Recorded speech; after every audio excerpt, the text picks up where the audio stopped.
I'm Ty. Welcome to Viewer Takeover with Brian, Dave, and AJ. Good guys right there.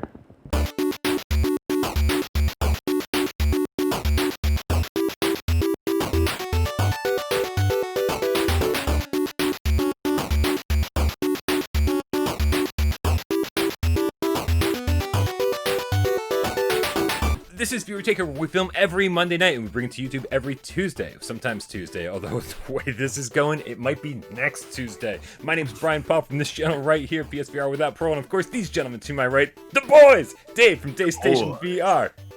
Great show on Amazon. It's a great show. And that guy on the far right hand side of the screen is AJ from The Underground, PSVR. Underground. I've never heard of the boys. However, I have heard of Crash Bandicoot 4 being announced today. Crash Bandicoot 4? Baby. It's about Yes. time.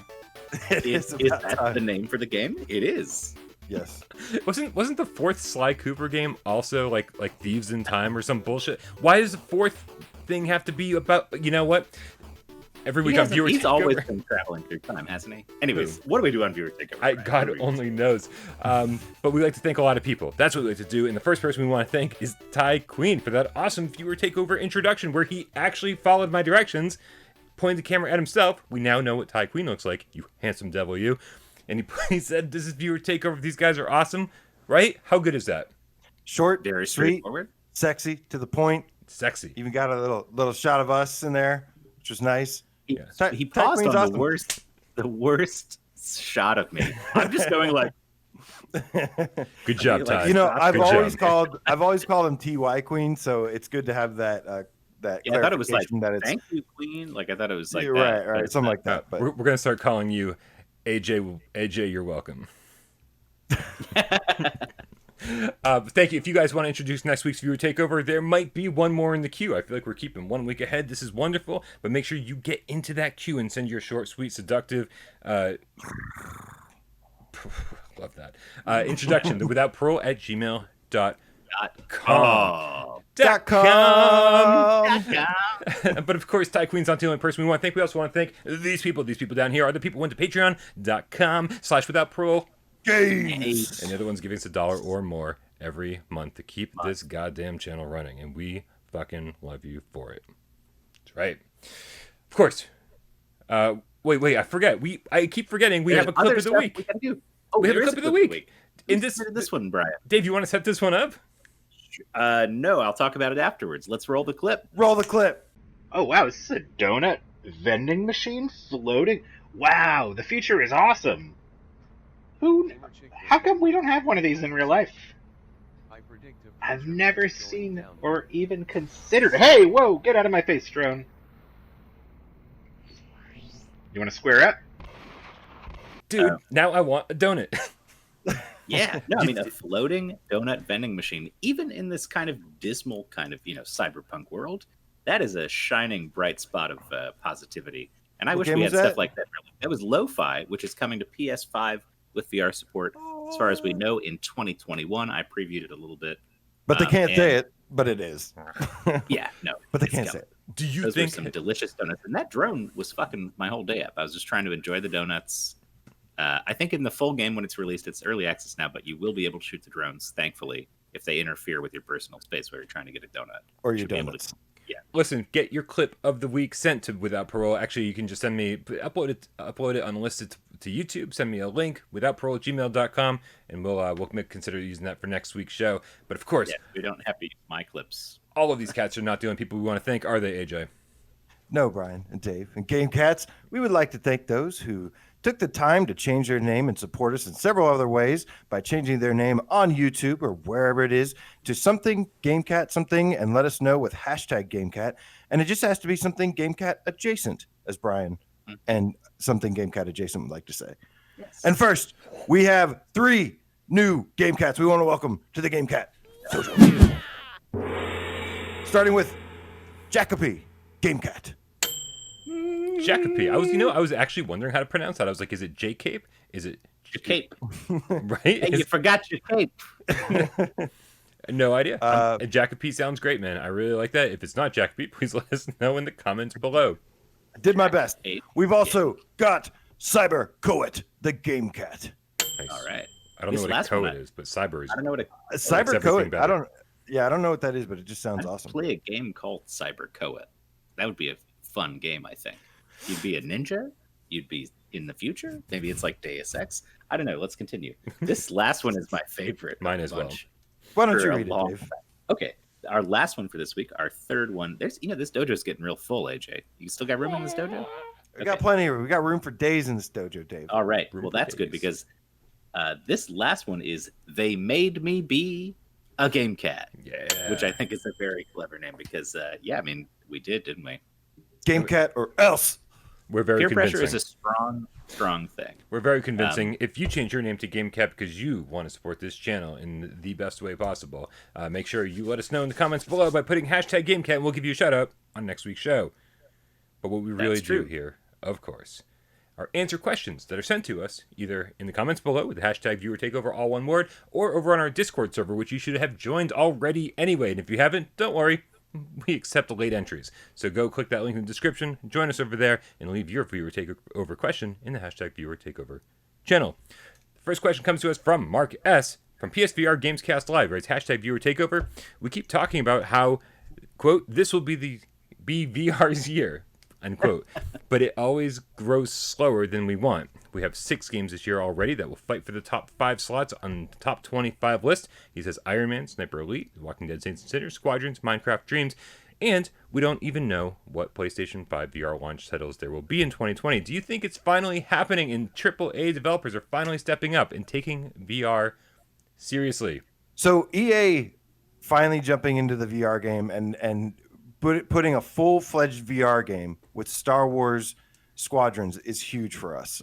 We also had like the Walking Dead Saints and Sinners, but that's Skydance is a really big company. I don't know if they're considered AAA yet, but they're definitely made up of a lot of AAA developers.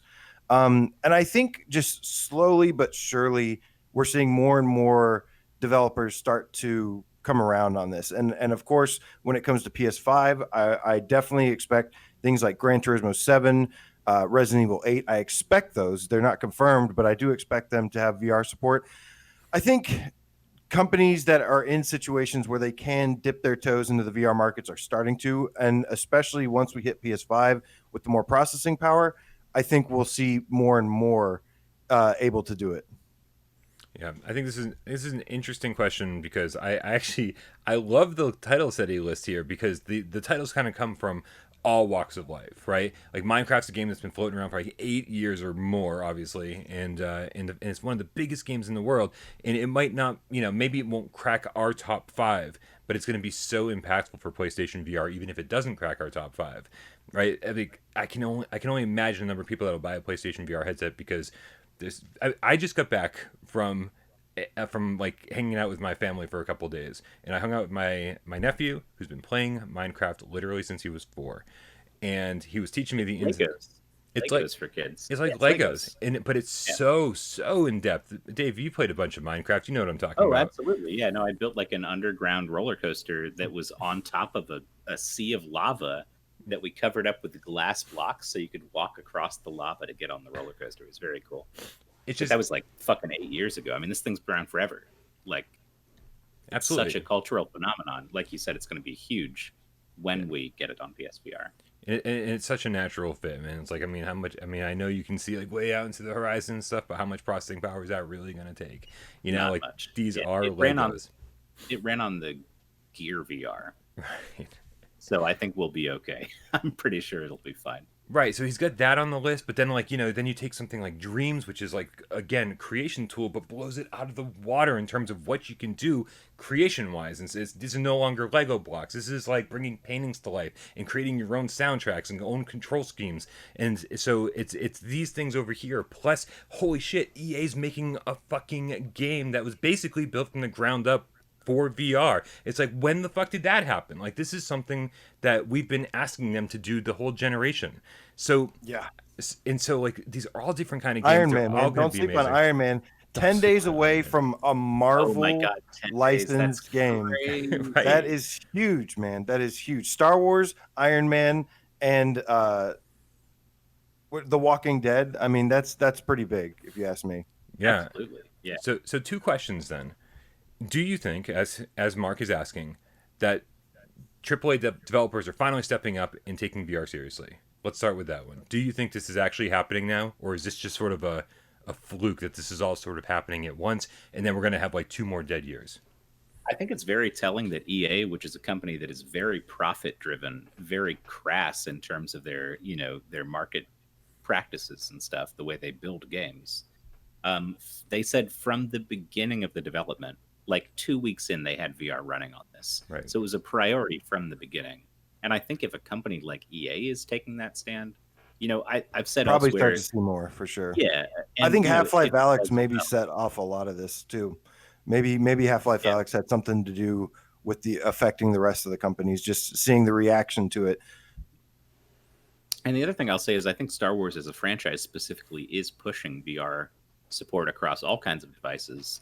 Even if, for instance, EA wasn't like super interested in making a VR game, I bet you the people with the Star Wars franchise were like, well, we got Vader Immortal coming. We've got all these little experiences. We've got location-based VR experiences. We are interested in developing Star Wars in VR.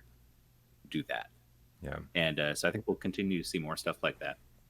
So the other part of this that I've got to ask you guys, AJ sort of touched on it already. He said that maybe seeing the response to Alex is pushing some of these developers in the right direction, but Alex is really new, so Yeah. a lot of developers didn't get to see that response and have gotten to work on these projects a long time ago, long before Alex was even announced, most likely before it was even announced. So what do you guys think was the catalyst for all this? Why are we seeing this surge of games right now from a lot of big time developers, AAA or not?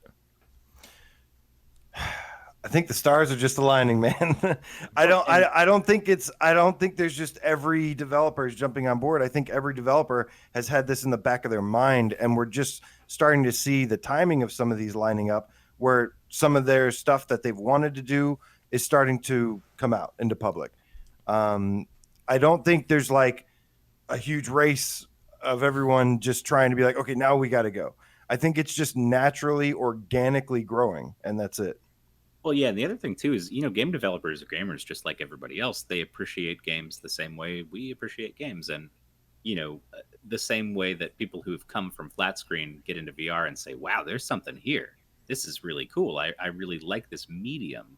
Developers, a decent portion of them must have had that experience at this point.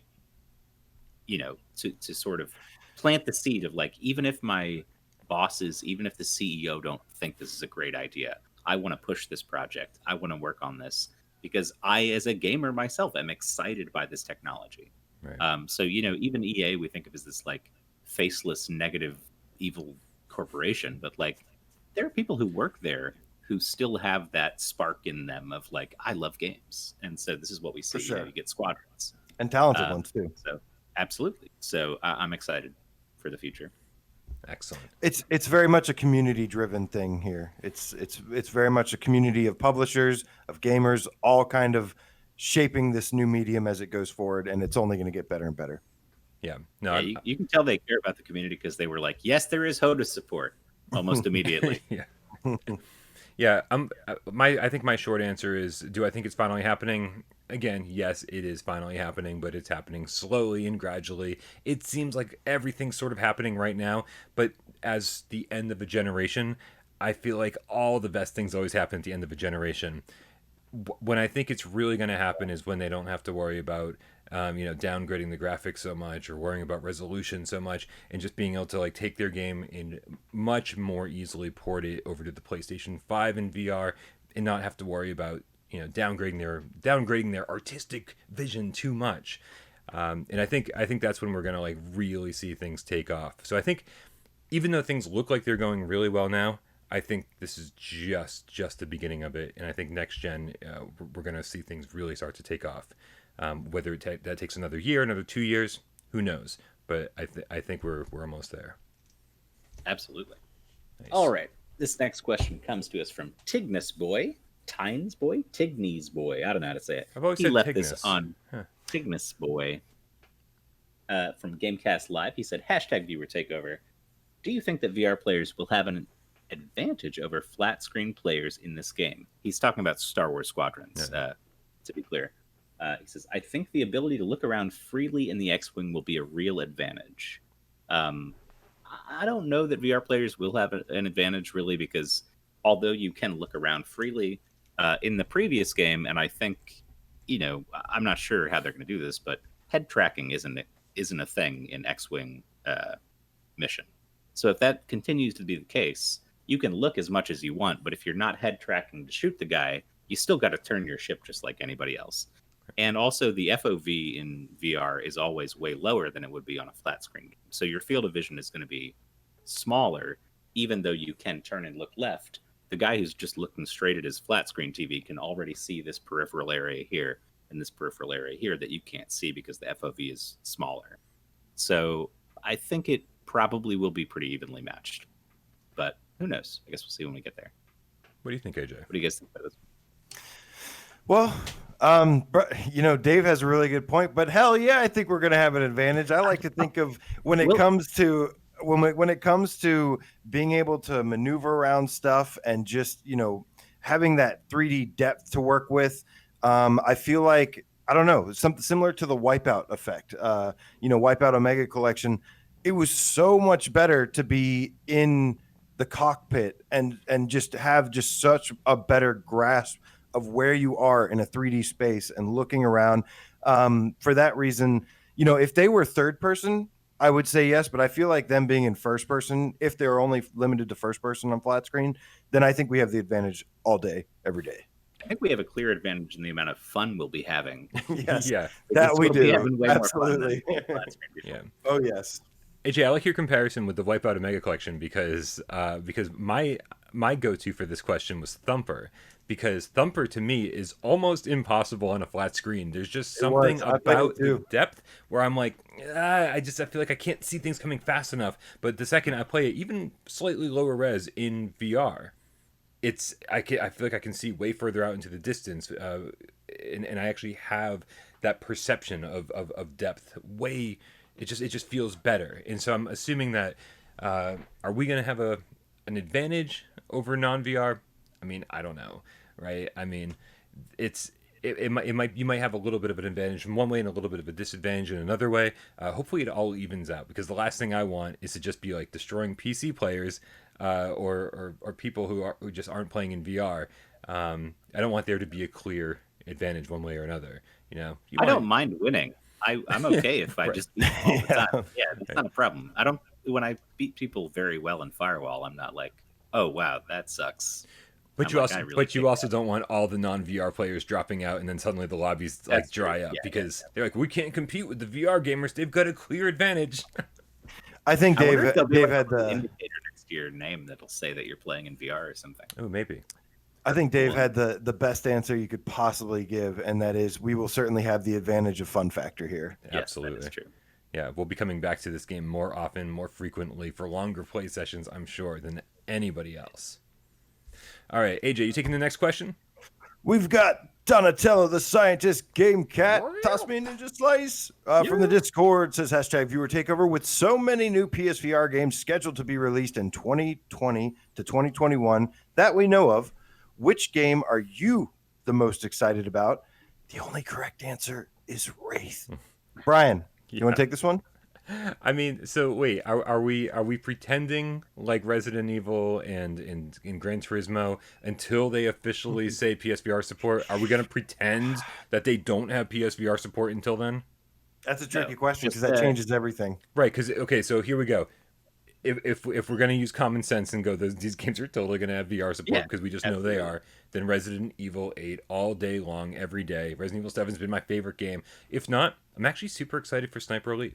Like that is probably my most anticipated game. Cool. But yeah, so maybe, I don't know, maybe give us both answers. Sure. So for me, I mean, Wraith is a pretty good answer, but it's obviously not most people's answer because we still don't know anything really about it in depth. We haven't seen much footage or anything like this. But I like the concept of it being set in this world of darkness. If you guys know, like Vampire the Masquerade, these role-playing games that people have played, there's a werewolf one, all these kind of interconnected. And when I was a kid, I played Vampire the Masquerade. I was a Malkavian because they're crazy, and I thought that was fun. But yeah, like I think people are still kind of into that franchise. and it's cool to see it being revived. There's like 8 games in development right now for the World of Darkness series, so that should be cool. But honestly, it's just Squadrons. I'm just really stoked on Squadrons. I want to play Squadrons. Squadrons is huge. That is something that we've been asking for so long. But I must say, what am I most excited about? I'm going to go with the one that is 10 days away, and that is Iron Man VR, because it's only 10 days away, and I can be the most excited about it and not have to wait a really long time. I just tried out the unibeam attack, where you like shoot the big burst of laser out of your chest, and that thing is absolutely amazing to use. I've been playing the hell out of the demo. I can't recommend enough to everyone that can go download it and play that demo as much as possible leading up to launch. That being said, I'm also excited for Pistol Whip, Vader Immortal, Star Wars Squadrons, even some of these updates coming out to these games like Saints and Sinners and Vacation Simulator. When it comes to PS5, Gran Turismo 7, absolutely. I mean, I'm also really excited for that Wraith game, to be honest. Very, very excited. But if we're talking PS5 here, obviously Resident Evil 8 is like top of the food chain. But next in line right there for me is Gran Turismo 7. I want that full game in VR, and it's just a blast, man. I've got my racing wheel ready, and I'm just really hoping for a next generation experience. Yeah, I'm really excited for that one too. I mean, AJ, kind of by your enthusiasm for GT Sport, I've gotten back into it recently, and I'm loving it. I'm having a great time with it. So GT7 Really is going to be very good. Yeah, I want to double down real quick on Wraith, just because, I mean, we know that We got to give some love to that. Yeah. Yeah, we know Fast Travel's such a capable developer, and this is the first time they're sort of diving into the horror realm in VR. And man, and when they keep referencing, like they make it such a point. Eric and Andreas are referencing Alien Isolation and Amnesia: The Dark Descent, and I'm like, you don't bring up those games when you're talking about your own horror games. You mean it. You better be fucking confident, and they sound fucking confident, and that right there sells me. People have been begging for that style of game, yeah, since the inception of PSVR. Since the inception. I also can't wait to hear more about Ven VR Adventure. That's one that's kind of like sneaking up a little bit, kind of flying under the radar a little bit, but it's like a Crash Bandicoot, Ratchet and Clank hybrid, and it's just another platformer that looks gorgeous and has a great soundtrack and lots of variety. It looks like that's another one I'm really looking forward to. There's so many games right now coming out, and just to real quick to piggyback on AJ's Iron Man. I read an interview, with Upload VR, I think today, that they just posted, where the developers confirmed this is definitely a AAA, like up to 10 or more hour game, like potentially. 8 to 10, right? And they said some players took for the campaign. They said that's the campaign, but they also mentioned, which I thought was really interesting, it's not just a campaign with like story missions and that's it. There's optional missions spread around the map that you can expand your time with, like time trials, or like, hey, this isn't part of the story, but go do this and get bonus points and whatever. So it seems like it's going to be pretty full featured game, and that's exciting stuff, man. Make sure if you haven't yet, you go check out Brian's interview on the channel with Ryan Payton, the director on that game, and it was a really, really good interview. And yeah, can't wait. 10 days, you guys. Yeah, actually 9 days. All right, you guys, I think that's about gonna do it for another episode of Viewer Takeover. Do it. Yeah, for anyone who doesn't know, I literally walked through the door and I was like, from being away for a couple of days, I was like, we need to film a Viewer Takeover. We can't let tomorrow go by without one. So this is what you get. Make sure you change your name to GameCat and hashtag GameCat in the comments below so we can give you a shout out in next week's show. Send us a Viewer Takeover introduction. Keep it short. Keep it simple, keep it sexy. Thank you, Todd, for keeping it all 3 of those. withoutparole@gmail.com. Also, support us on patreon.com/withoutparole. Games! Just $1 or more every single month. And of course, if you want to submit your Viewer Takeover questions, we already told you where to do it. So do it. Maybe we'll read them on next week's show. Make sure you subscribe to Dave over at Dave Station VR. Subscribe to AJ over at PSVR Underground. That's it, man. Thank you so much for watching. Thank you, Dave. One last thing, actually. Gold leader, standing by. If you guys want your clip to be the clip of the week next week, we haven't been soliciting these very much, but we had to use mine this week. So send us some clips of the week to that same email address that Brian just gave you, withoutparole@gmail.com. And there's nobody in the queue, so you may be featured. This is totally true. It's a new segment, so we definitely not promoting it like we should be. Thank you, Dave. And Thank with you, that- AJ. Thank you, Cats. My name is Brian. This was Viewer Takeover, and we're out.